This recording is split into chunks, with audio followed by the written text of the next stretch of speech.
भारत का एक ऐसा टूरिस्ट स्पॉट जहां पर इंडियंस के अलावा काफ़ी बड़ी संख्या में फॉरेनर्स भी विजिट करने के लिए आते हैं। देश के सबसे बड़े राज्य की राजधानी का गौरव प्राप्त करने वाले जयपुर में घूमने और देखने के लिए एक से बढ़कर एक बहुत सारे प्लेसेस हैं। वैसे तो जयपुर को पूरा घूमने के लिए कम से कम 3 से 4 दिन का समय लगता है, लेकिन अगर आपके पास केवल 1 दिन का समय है और आप 1 दिन में जयपुर के सबसे खास और महत्वपूर्ण प्लेसेस पर विजिट करना चाहते हैं तो आज की यह वीडियो आपके लिए बहुत ज़्यादा इम्पॉर्टेंट है, क्योंकि आज की इस वीडियो में मैं आपको जयपुर के उन प्लेसेस के बारे में बताऊंगा जिनको कि आप 1 दिन में कवर कर लेंगे और उन प्लेसेस को कवर करने में आपका कितना खर्च आएगा, इन सब की पूरी जानकारी आज की इस वीडियो में मैं आपको दूंगा। तो चलिए स्टार्ट करते हैं अपनी वीडियो स्टार्ट करने से पहले आपसे एक रिक्वेस्ट है कि वीडियो को बिना स्किप किए हुए एंड तक देखें।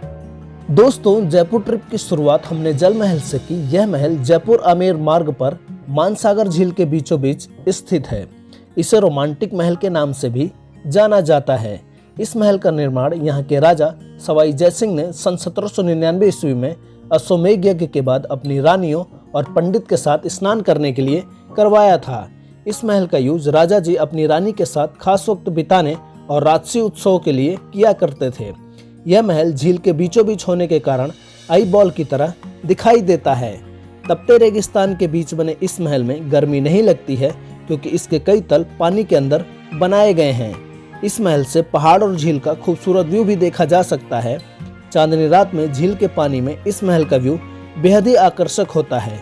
अब यह महल पक्षी अभ्यारण्य के रूप में विकसित हो रहा है और इसके साथ ही यहाँ की नर्सरी में 1 लाख से अधिक वृक्ष लगे हुए हैं, जहाँ पर आपको राजस्थान के सबसे ऊंचे पेड़ देखने को मिलते हैं। और इन नर्सरी की देखभाल में 40 माली पेड़ पौधों की देखरेख में दिन रात लगे रहते हैं। यहाँ पर जयपुर की नाइट मार्केट भी लगती है, जहाँ पर आप चाहें तो शॉपिंग कर सकते हैं। इसके अलावा आप यहाँ पर राजस्थान की ट्रेडिशनल ड्रेसेस में फोटोग्राफी भी करा सकते हैं। जल महल को देखने और यहाँ पर थोड़ा टाइम स्पेंड करने के बाद हम यहाँ के हवा महल में गए। हवा महल राजस्थान की राजधानी जयपुर का एक राजसी महल है और इस महल का निर्माण यहाँ के महाराजा सवाई प्रताप सिंह ने सन 1799 ईस्वी में करवाया था और इसे किसी राजमुकुट की तरह वास्तुकार लालचंद उस्ताद द्वारा डिजाइन किया गया था। यह एक 5 मंजिला इमारत है जो ऊपर से केवल 1.5 फुट चौड़ी है। इस महल में 953 बेहद ही खूबसूरत और आकर्षक खिड़कियां हैं, जिन्हें झरोखा कहते हैं। इन खिड़कियों को जालीदार बनाने के पीछे मूल भावना यह थी कि बिना किसी की निगाह पड़े पर्दा प्रथा का सख्ती से पालन करती राजघराने की महिलाएं इन खिड़कियों से राजमहल के नीचे सड़कों के समारोह व गलियारे में होने वाली रोजमर्रा की जिंदगी की गतिविधियों का अवलोकन कर सकें। इसके अलावा वेंचुरी प्रभाव के कारण इन जटिल संरचनाओं वाले जालीदार झरोकों से सदा ठंडी हवा राजमहल के भीतर आती रहती है, जिसके कारण तेज गर्मी में भी महल हमेशा ठंडा बना रहता है। यह महल सिटी पैलेस का ही एक हिस्सा है और यह जनाना कक्ष यानी कि महिला कक्ष तक फैला हुआ है। इस महल की टाइमिंग सुबह 9 बजे से शाम 5 बजे तक की है और यह महल सप्ताह के 7 दिन खुला रहता है। इस महल का टिकट प्राइस इंडियंस के लिए 50 रुपीज, इंडियन स्टूडेंट्स के लिए 20 रुपीज, फॉरेनर्स के लिए 200 रुपीज और फॉरेनर स्टूडेंट्स के लिए 100 रुपीज है। इसके अलावा आप यहाँ पर चाहें तो गाइड भी कर सकते हैं। यहाँ पर गाइड का चार्ज 1 से 4 लोगों के लिए 400 रुपये, 5 से 15 लोगों के लिए 600 रुपये और 16 से 35 लोगों के लिए 1000 रुपये है। हवा महल में घूमने और इसे देखने के बाद अब हम आ गए हैं यूनेस्को की विश्व विरासत सूची में शामिल यहाँ के प्रसिद्ध जंतर मंतर में। इस प्लेस की प्रसिद्धि का पता इसी बात से चलता है कि यह प्लेस यूनेस्को की विश्व विरासत सूची में शामिल है और जो प्लेस यूनेस्को की विश्व विरासत सूची में शामिल होते हैं वह प्लेस अपने आप में ही बहुत खास होते हैं।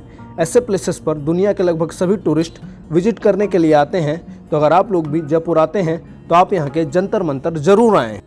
जयपुर का जंतर मंतर सवाई जयसिंह के द्वारा सन 1724 से 1734 ईस्वी के बीच निर्मित एक खगोलीय ऑब्जर्वेटरी है। इस ऑब्जर्वेटरी में 14 प्रमुख यंत्र हैं जो समय मापने, ग्रहण की भविष्यवाणी करने, किसी तारे की गति एवं स्थिति को जानने और सौरमंडल के ग्रहों की स्थिति को जानने में सहायक होते हैं। इन यंत्रों को देखने के बाद आपको पता चलता है कि भारत के लोगों को गणित और खगोल विज्ञान के जटिल कॉन्सेप्ट्स का इतना अधिक ज्ञान था कि वे इन कॉन्सेप्ट्स को एक शैक्षणिक वेधशाला का रूप दे सकें। सवाई जयसिंह द्वितीय ने हिंदू खगोल शास्त्र के आधार पर देश भर में 5 वेधशालाओं का निर्माण करवाया था। ये वेधशालाएं जयपुर, दिल्ली, उज्जैन, बनारस और मथुरा में बनवाई गई थी। इन वेधशालाओं के निर्माण में उन्होंने उस समय के प्रख्यात खगोल शास्त्रियों की मदद ली थी।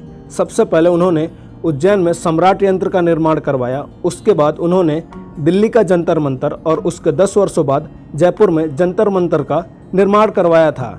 देश की सभी वेधशालाओं में जयपुर की वेधशाला सबसे बड़ी है। जयपुर के जंतर मंतर में जो प्रमुख यंत्र हैं वो हैं बृहत सम्राट यंत्र, लघु सम्राट यंत्र, जयप्रकाश यंत्र, राम यंत्र, ध्रुव यंत्र, दक्षिणा यंत्र, नाड़ी वलय यंत्र, राशि वलय दिशा यंत्र, लघु क्रांति यंत्र, दीर्घ क्रांति यंत्र, राज यंत्र, उन्नतांश यंत्र और दिगंश यंत्र हैं। इनके अलावा यहाँ पर महत्वपूर्ण ज्योतिषीय गणनाओं और खगोलीय अंकन के लिए क्रांति वलय यंत्र और यंत्र राज जैसे यंत्र शामिल हैं। सवाई जयसिंह एक राजा के साथ साथ गणितज्ञ और खगोल वैज्ञानिक भी थे, जिनके योगदान और व्यक्तित्व की प्रशंसा भारत के first prime minister Pandit Jawaharlal Nehru ने अपनी प्रसिद्ध पुस्तक डिस्कवरी ऑफ इंडिया में भी की है।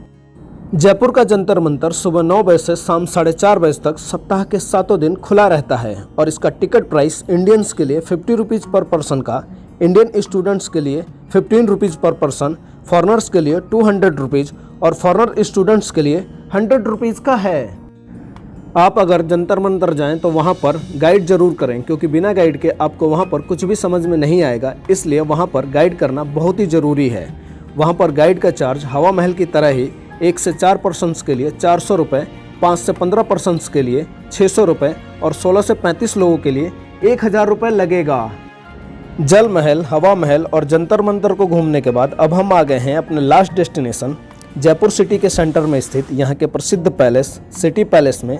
इस महल का निर्माण जयपुर शहर के संस्थापक सवाई जयसिंह द्वितीय ने सन 1729 से 1732 ईस्वी के आसपास करवाया था। जयपुर शहर को 9 भागों में डिवाइड किया गया है और सिटी पैलेस जयपुर सिटी के बीचों बीच स्थित है। इस शहर में कई राजाओं ने शासन किया और विभिन्न प्रकार के महल एवं इमारतें बनवाई। जयपुर देश का एक ऐसा शहर है जहां देश के सबसे खूबसूरत महल स्थित है। यही कारण है कि यहां देश और विदेश से काफ़ी बड़ी संख्या में टूरिस्ट विजिट करने के लिए आते हैं। सिटी पैलेस बहुत ही प्यारा और बहुत ही खूबसूरत महल है। यह उद्यानों, इमारतों, मंदिर और संग्रहालय का एक ऐसा क्रम है जो इसे भव्यता प्रदान करता है। इसकी बाहरी सीमा राजा जयसिंह ने, जबकि अन्य हिस्सों को उनके उत्तराधिकारियों के द्वारा बनवाया गया था। इस पैलेस को 2 वास्तुकारों द्वारा डिजाइन किया गया था, जिसमें प्रमुख वास्तुकार विद्याधर भट्टाचार्य थे, वहीं दूसरे वास्तुकार सर सैमुअल स्क्विंटन जैकब थे। यह पैलेस राजपूत, मुगल और यूरोपीय शैलियों की वास्तुकला का एक संयोजन है। इस पैलेस के एक हिस्से में संग्रहालय, जबकि दूसरे हिस्से में जयपुर के पूर्व शासकों के वंशजों का निवास स्थान है। यहाँ पर आप त्रिपोलिया गेट को छोड़कर किसी भी गेट से एंट्री कर सकते हैं, क्योंकि त्रिपोलिया गेट यहाँ के शाही परिवार के लिए आरक्षित है।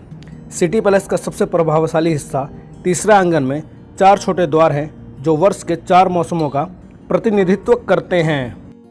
इस पैलेस में Guinness book of world record में शामिल 2 स्टर्लिंग चांदी के जार हैं, जो दुनिया के सबसे बड़े शुद्ध चांदी के जारों में से एक हैं। इस पैलेस में सवाई माधो सिंह प्रथम द्वारा पहना गया कपड़ों का सेट रखा गया है, जो कि 1.2 मीटर चौड़ा और इसका वजन 250 किलोग्राम है।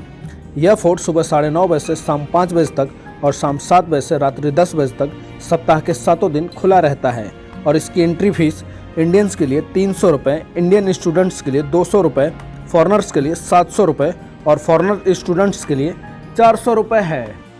दोस्तों, आज हमने जयपुर के 4 मेजर प्लेसेस को कवर किया, जिनमें से जल महल को छोड़कर बाकी सभी प्लेसेस आसपास ही हैं। इसके अलावा यहाँ की मार्केट भी सिटी पैलेस, जंतर मंतर और हवा महल के पास ही है, तो अगर आप चाहें तो आप यहाँ पर शाम के समय शॉपिंग भी कर सकते हैं।